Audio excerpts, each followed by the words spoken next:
اللہ سے محبت کیسے ہوتی ہے؟ دیکھو، مختصر یوں کہوں گا کہ ہم اس رب کی نافرمانی کرتے ہیں، اس سے نا امید ہو جاتے ہیں اور سوچتے ہیں کہ اللہ سے محبت ہو جائے۔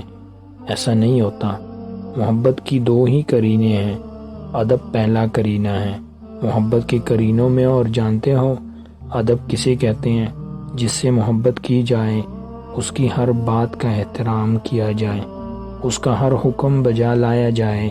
وفا دوسرا قرینہ ہے محبت کے قرینوں میں، کہ جس سے محبت کی جائے اس کے ساتھ کسی کو شریک نہ ٹھہرایا جائے، کیونکہ جہاں ادب ہوتا ہے نا، وہاں نافرمانی جنم نہیں لیتی، اور جہاں وفا آ جائے وہاں محبوب کے سوا کسی کی طلب نہیں رہتی۔